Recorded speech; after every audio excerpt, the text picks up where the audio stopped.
안녕하세요. 2021년 재보궐선거가 일어났는데 오세훈 후보가 1위로 서울시장이 되어버렸습니다. 그래서 당선이라고 적혀있죠. 득표율은 57%로 서울시장이 되었습니다. 여기 허경영은 1%, 3위가 된 것을 볼 수가 있겠고요. 자, 이번 영상은 정치 이야기가 아니고 초점은 HLB입니다. 항상 저의 초점은 HLB인데 HLB의 주주가 이번 서울시장이 된 오세훈이라는 것입니다. 14만 명의 주주 구성에서 이왕이면 서울시장이 있는 게 조금은 더 낫지 않을까 생각을 하는데요.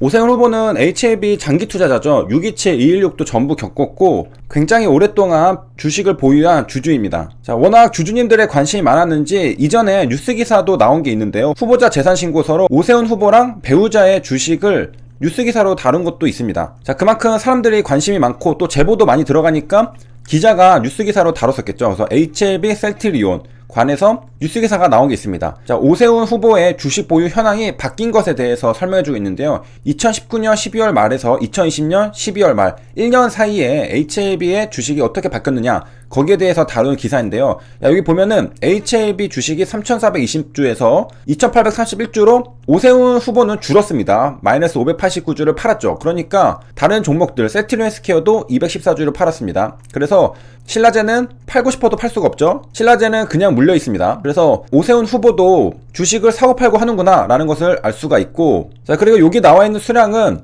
무상증자 전입니다. 2020년 12월 말이잖아요. 우리가 216이 2021년에 있었고 그리고서 무상증자가 있었잖아요. 그 전의 거입니다. 그 전의 수량으로 계산을 하셔야 되고, 배우자의 같은 경우에는 역시 HLB랑 LCN을 가지고 있는데 오세훈 후보보다 더 많이 가지고 있어요. 그래서 HLB 같은 경우에는 2390주에서 2020년에는 4145주로 1755주를 추가 매수했습니다. 그래서 오세훈 후보는 589주를 팔았는데 배우자가 더 많이 샀습니다. 1755주를 샀고 HLB 생명과학은 줄였습니다. 1710주에서 460주로 2250주를 또 매도를 했습니다. 그리고 배우자도 마찬가지로 신라젠 1800주가 있는데 전혀 변동이 없죠.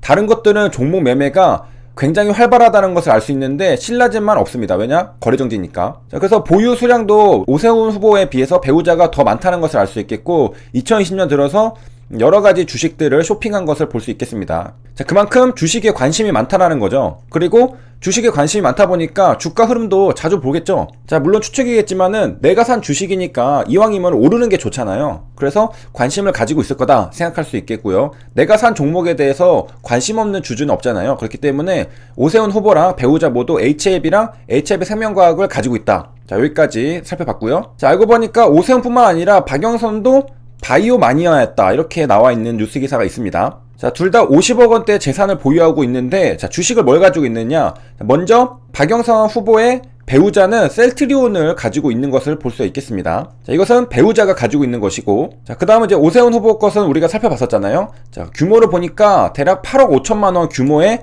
증권 재산이라고 합니다. 그러니까 여기에 HLB 금액도 같이 포함이 되어 있는 거겠습니다. 자, 그래서 오세훈 후보와 배우자의 관심 종목들을 보면은 HLB, 신라젠 이렇게 있는 것을 볼 수 있습니다. 자, HLB가 216 이후로 발로 뛰는 주주님들이 굉장히 많으신 걸로 아는데, 자, 최근에는 이제 증선위 문제도 있잖아요. 증선위가 열리는 것도 금감원과 금융위가 신경전을 하듯이 어느 정도 정치적인 수싸움이 들어가고 있습니다. 자, 그래서 의혹 중에 빨리 결론을 내기 위해서 이게 누출이 된 거다 이러한 이야기들도 돌잖아요. 누출은 금융당국에서 됐는데 피해는 개인 주주들이 보고 있습니다. 자, 그 당시에 오세훈 후보는 그냥 후보잖아요.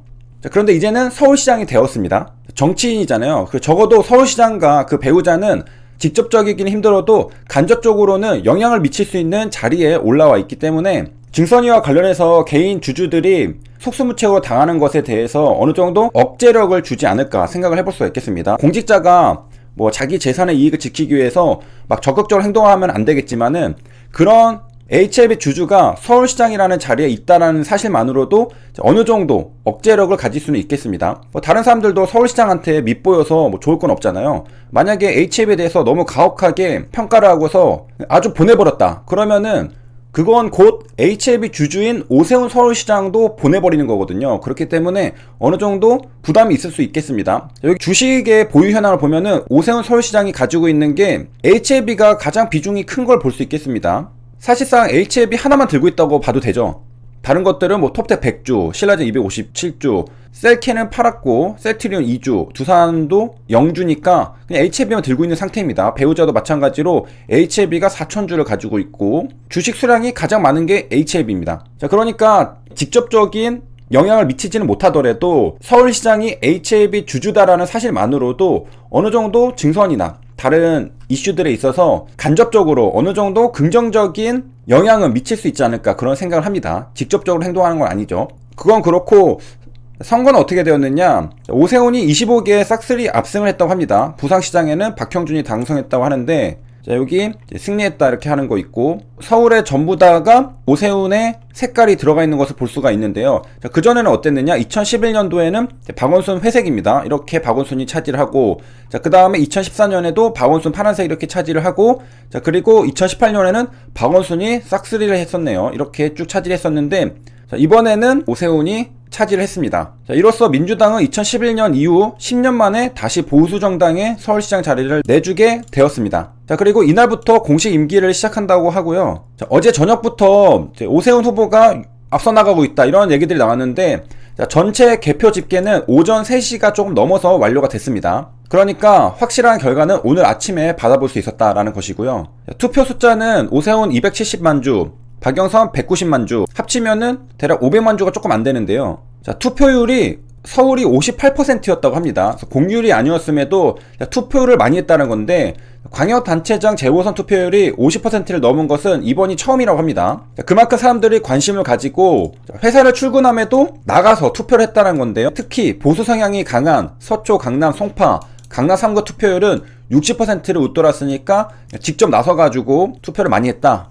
그래서 오세훈 후보는 당선 소감에서 어떻게 말했느냐, 오늘부터 이제 공식 임기가 시작되거든요. 산적한 과제를 능수능란하게 빠른 시일 내에 해결해서 고통 속에 계시는 많은 시민을 도우라는 지상명령으로 받아들이겠다라고 말했습니다.